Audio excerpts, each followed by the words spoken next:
Hi, I'm Dwayne Brown. Tonight on KPBS Evening Edition, welcome home to the USS Carl Vinson. The sights and sounds of Homecoming Day, the crews supporting combat missions on the other side of the world. A lawsuit by a California crime victims group will force the state to come up with a new lethal injection method. Could it lead to death penalty executions resuming?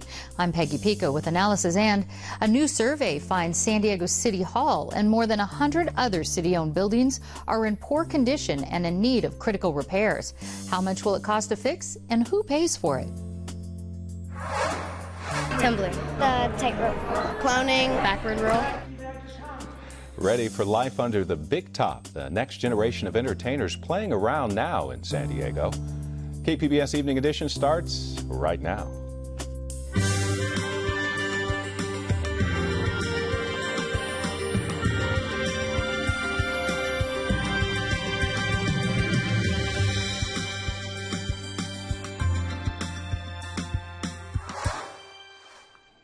Hi, good evening. Thanks for joining us. Californians think the ongoing drought is the state's most pressing problem. That's a key finding in the latest Public Policy Institute of California poll.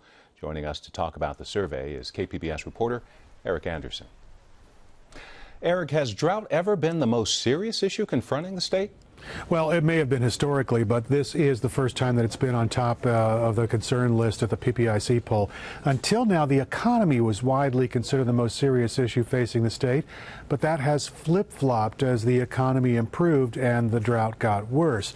The Public Policy Institute says it started changing over the course of the last year. In fact, 12 months ago, only 12% of the people polled thought that drought was the single most important issue. In April, it was a statistical tie between the economy and drought. And then finally in May, nearly 40% of those polled found that drought was the #1 concern. That's the first time that's ever happened. Well, what else did we learn from this poll? The survey inquired about mandatory water restrictions, those ones put into place by Governor Jerry Brown. Nearly half of the people polled thought that the governor's call for mandatory restrictions was just about right. Now, just over a third did say that the state should be doing more, and 12% said the cutbacks were too much. Another interesting note in the survey was how others think their neighbors are doing. 60% of those surveyed said their neighbors could be doing more to conserve water. Only 28% said people in their part of the state are doing enough to deal with the situation. 7% thought their neighbors might be doing too much. Interesting. KPBS reporter Eric Anderson. Our coverage on California's drought emergency continues online anytime. You can find Running Dry at kpbs.org/drought. Trying to maintain a delicate natural balance, earth movers are clearing a path for the ocean to rush into the San Elijo Lagoon. That lagoon is tucked between Cardiff and Solana Beach. Roads and railroad tracks trap sand that keeps the lagoon from getting regular tidal flushes. The San Elijo Lagoon Conservancy says sand quickly gets trapped around the pilings that support Highway 101. It's rather remarkable. When they finish this operation, all 4 of those bays will be open. Water will be flowing beautifully. Within about the first 2 weeks, the 2 bays nearest to us will be filled with sand. So it's a constant battle. It's kind of like pulling weeds. A mix of public and private donors are paying for the $100,000 dredging project. A new deadline for San Diego police after a grand jury audit found problems with the department's handling of evidence and property. That audit says the policies fall short of recognized standards and have caused delays in returning property to owners. Some of the issues found by the audit: a lack of protocols to govern when files are to be reviewed, no logbook documenting access to safes, and a disarray in the department's weapon storage areas. The police department has until August 31st to respond to the audit. A controversial bill advances in the state legislature. The Right to Die bill was passed by the Senate. It allows terminally ill patients to end their lives under a doctor's care. The issue gained traction nationally after Brittany Maynard moved from California to Oregon to end her life last November. Opponents say suicide is against God's will, and some patients may feel pressured to kill themselves so they don't burden family members. A legal dispute may bring back executions to California. It's all connected to a crime victims lawsuit that was settled this week. Peggy Pico tells us why. Right now, there are more than 700 California prisoners on death row, but no executions have taken place since 2006. And after this week's settlement, Governor Brown has agreed to adopt a new lethal injection method by this fall. Earlier today, Kent Scheidegger with the Criminal Justice Legal Foundation in Sacramento, the group that sued the state on behalf of violent crime victims and families, told KPBS why they sued. Well, the state of California said 3 years ago now that they were going to adopt a new protocol that would meet the requirements, that would bring an end to this litigation so that executions could be resumed. And then just nothing happened for years. And it's not optional with the Department of Corrections. The Penal Code says they shall establish these standards. And so we brought a lawsuit to force them to do what the law requires them to do.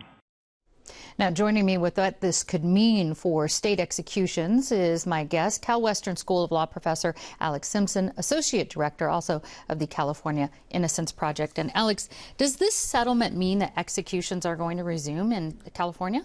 You know, I think that it's the death penalty has a lot of different facets to it, and the use of the lethal injection, the particular drugs that are being used, that's what the subject of this lawsuit was. That's the subject of a recent Supreme Court upcoming decision, but that's really just one facet of many challenges to California's death penalty. So even if this is resolved, there are many other hurdles before we have an effective death penalty in California. Well, we also asked Kent when we were talking to him earlier if there's public will to actually continue executions in California after voters came very close to abolishing the death penalty in 2012. Here's his answer to that. Well, close doesn't count. I mean, we had the vote, and the decision by the people of California was that we will keep the death penalty despite the problems. And so the path forward is to fix the problems. The problems are entirely fixable. The problems are artificially created by the opponents. And so what we need to do in the path forward is to fix the problems.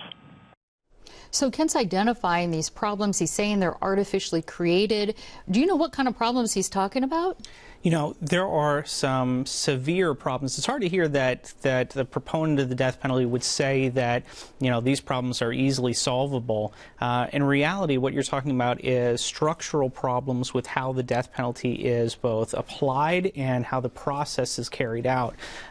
There's a reason why we've only had 13 executions in the state of California, and a lot of it has to do with the fact that it is a very, very difficult thing to get right 100%. That's really what we want. And the Innocence Project is involved in that, right? You tell us what you do. So the Innocence Project only represents people who are not represented. Everybody on death row has an attorney, and so we intentionally make sure that if you are on death row that we can assist in some way if their attorney agrees to it. But I think the interesting thing is that we've seen over the last 30 years, there are people who are on death row who are innocent and have been proven to be innocent. And if you've got a track record that's not 100% effective, then the death penalty is a very scary proposition. Getting back to the governor's changes, the administrative changes to this lethal injection, do you know anything about that as far as how that would change? So the way that this lawsuit has been resolved is that the governor has agreed to say that if there is, with a resolution in this Oklahoma case, we will come up in a very short period of time with a lethal injection cocktail that can be effectively used here in California. And so whether or not that is actually proposed at the end of this plan, or whether or not that proposed injection cocktail is actually going to survive any legal challenges remains to be seen. So you're talking about the U.S. Supreme Court decision that's due out by the end of this month on the Oklahoma case on the procedure, death penalty procedure, correct? So with that, the lawsuit, this particular lawsuit we just had here, and the federal ruling last year in California that said that the death penalty was unconstitutional because the person on death row didn't know if and when they would actually be executed. What kind of impact does that have on the future of executions, those three combined, or any one of them, on the likelihood that executions will continue in California? Yeah, I mean, these are all effective challenges, or at least ones that really need to be resolved before we have a death penalty again in California. One of the ones that hasn't really been kind of discussed is that we have a huge backlog of people on death row who don't have attorneys representing them because there are so few attorneys who are able to represent a death penalty client. So we have the highest or the largest death row population in the world, and the reason for that is because we aren't able to process these cases effectively. I see we'll be watching it closely. Alex Simpson with California Innocence Project. Thank you so much. Thank you. It's homecoming day for the ship's sailors and helicopter crews of the Carl Vinson Carrier Strike Group.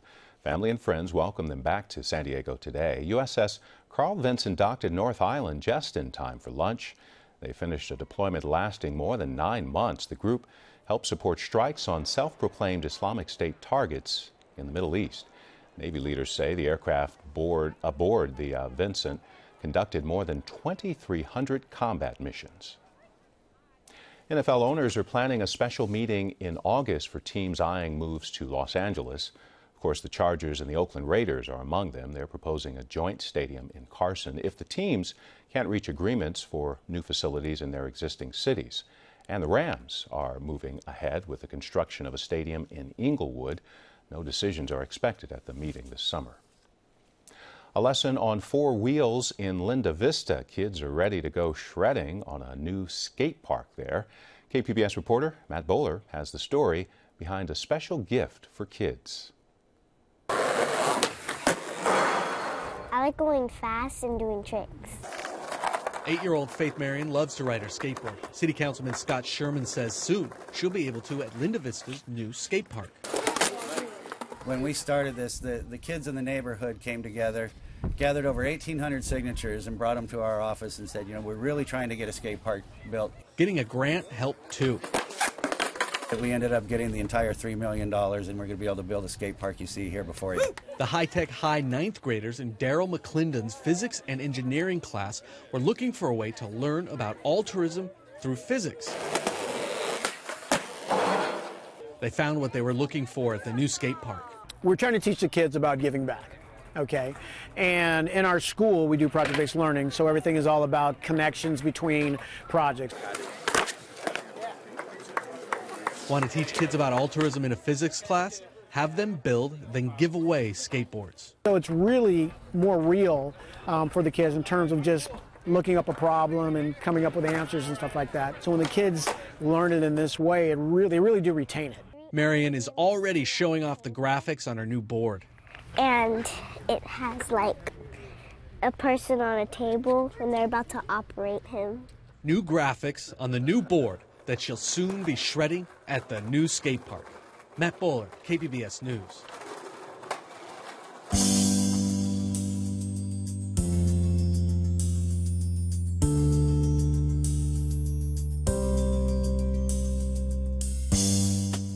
A Food and Drug Administration panel is backing a female sex pill with safety conditions. Government health experts approved an experimental drug intended to boost the female sex drive. Some dubbed it the female Viagra. Today, the FDA experts also stressed that the daily pill by Sprout Pharmaceutical must carry safety restrictions to manage side effects, including fatigue, low blood pressure, and fainting. FDA has twice rejected the drug since 2010. Painful housing payments for millions of Americans. Associated Press reporter Luke Sheridan explains why older homeowners are carrying more debt than ever before.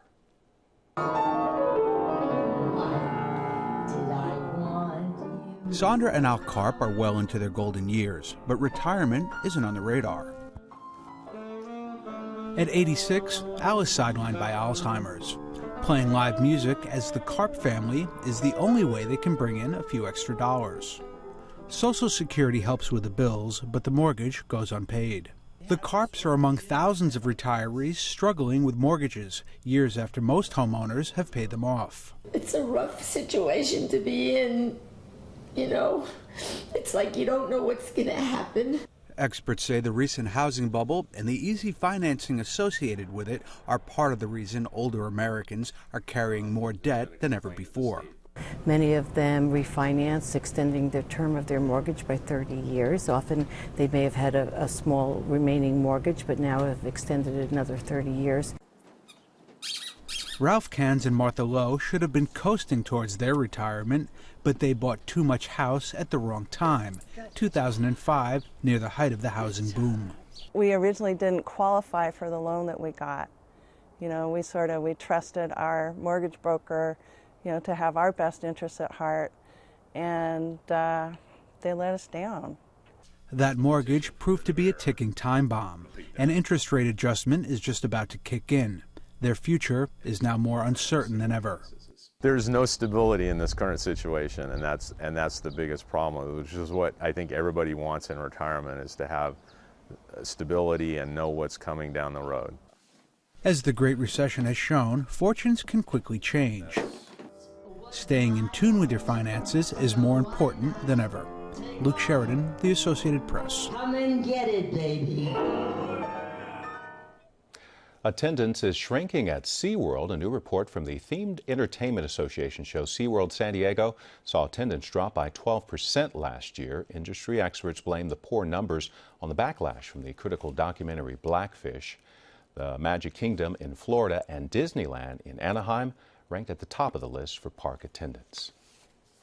Evidence of critical repairs needed at San Diego-owned buildings. City leaders are reviewing a study showing several are listed in poor condition.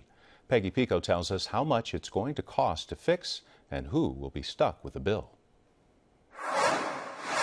The analysis looked at City Hall, fire stations, rec centers, libraries, and more. It found 115 city-owned buildings need significant upgrades or repairs. Here with how much the fix could cost and its impact on the city's backlog of infrastructure repairs are my guests, City Councilman Mark Kersey, chair of the city's infrastructure committee, and city engineer James Nagelvoort.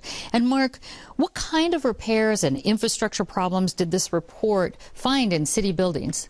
Well, all kinds of things. We did a comprehensive assessment. It's still ongoing, actually, so we're going to get more data later this year. But we're talking about everything from electrical systems to carpet and paint, elevators. I mean, pretty much anything that you would find inside a building got looked at. And it's all very important to understand the condition of this, because we need that good data so that we know the magnitude of the problem that we're trying to solve. And speaking of conditions, the 349 buildings surveyed, James, I understand were ranked good, fair, or poor. What are some of the city's buildings that got a poor grade? So if you go down to City Hall, the city administration building is rated as poor. There's also what we call the Cobb building. This is where DSD operates out of this down the city in that. So various buildings are rated poor. And what made them poor? So when we did the assessment, and as Councilman Kersey mentioned, we're still underway, we started looking at what we call subsystems. So we look at electrical components, we look at heating and ventilation components, the roofing systems, the superstructure of the systems, the foundations, a whole host of things. Some of those things are what are critical to the building, and some of those things are what we call aesthetic. And I won't say they're not important, they are important, but they sort of have a different level of importance than that. And they pulled all of that together, identified the cost. Yeah, and speaking of which, the cost to repair these 115 buildings that ranked poor, do you have a number for that? So the estimated cost of this is just of the 274 buildings out of that subset. So the estimated cost over the next 5 years is around the neighborhood of about $220 million. Oh, over the next 5 years. So, Mark, how much would that add to the current infrastructure repair budget, and where would that money come from?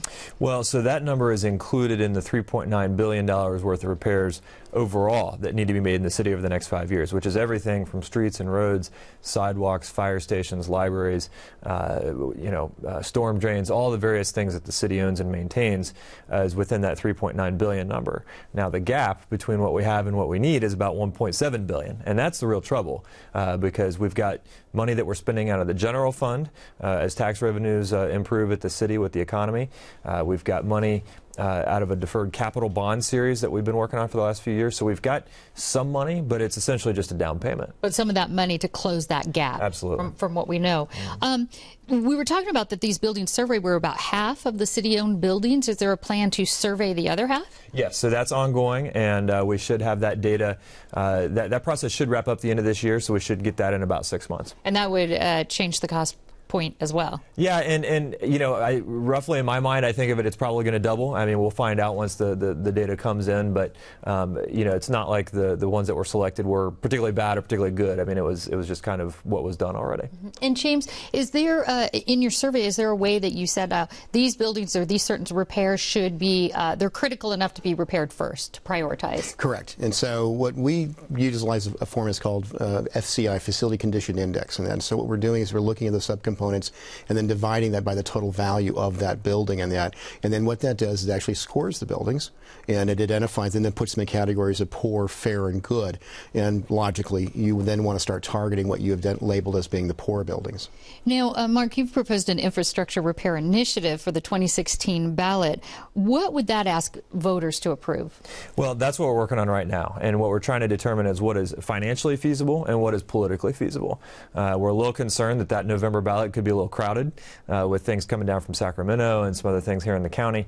So we want to make sure that we're you know, very methodical about how we put this package together, and obviously we want to put something together that voters are actually going to want to support. So that's what we're working on right now. Does Mayor Faulkner support the idea?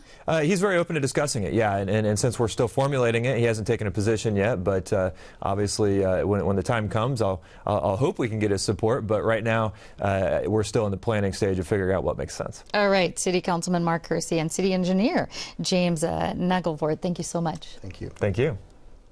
I'm Gwen Eiffel. On the next News Hour, Miles O'Brien kicks off his 4-part series, Cracking Ebola's Code. That's Thursday on the PBS News Hour.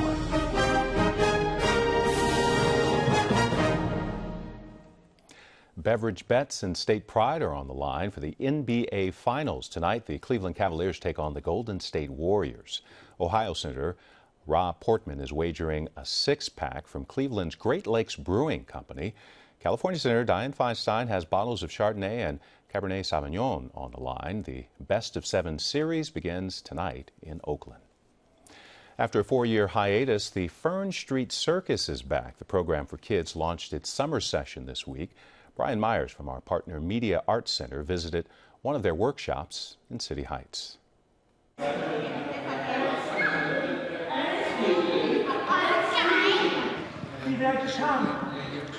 Me and my other 3 sisters actually were in the Fern Street Circus when we were younger.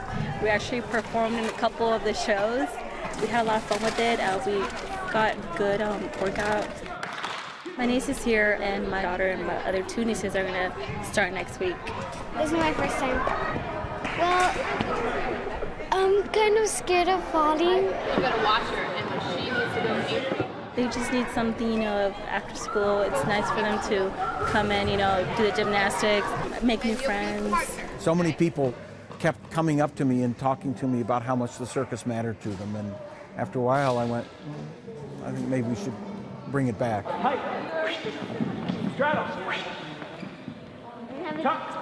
I like doing gymnastics, tumbling, the tightrope, clowning, backward roll, cartwheels, like acrobatics, acting, handstands, and balancing over there. It gets you healthier, and you really get to have fun with other kids that you haven't met. The kids are moving around and active, so it's good about exercise, but it's also art, so it's not competitive. The circus is really about magic. So we do the preparation so they can find the magic, so they can find the intangibles that happen when kids and artists work together and suddenly find things coming out that they didn't know that they could do. I've been really good at the tight wire. That was kind of hard for me, but I got the hang of it. Knowing that I was able to do it, I felt very good. I felt very strong. And like I'm surrounded by people who like care about me, so I can feel more confident in what I do. We've seen kids really catch fire about circus, and they can't get enough. It's one of the reasons that we do demonstrations, like having the foot juggler today. They get to see what a real masterful artist does, and in a way that becomes a spur for them to try to understand how somebody becomes that skilled and is able to do these kind of crazy things that she does. And then saying, okay, how do I do that? Asking the coaches, what steps do I take? What kind of work do I need to do in order to become skilled? What we want to do is to be able to provide a really unusual, high quality, interesting experience for students, children, teenagers, families in City Heights that they wouldn't otherwise be able to have. They're getting a chance to try out what it means to be able to create an act, to be able to understand it, to be able to present it for people, and be able to stand up proudly at the end and say, I did it.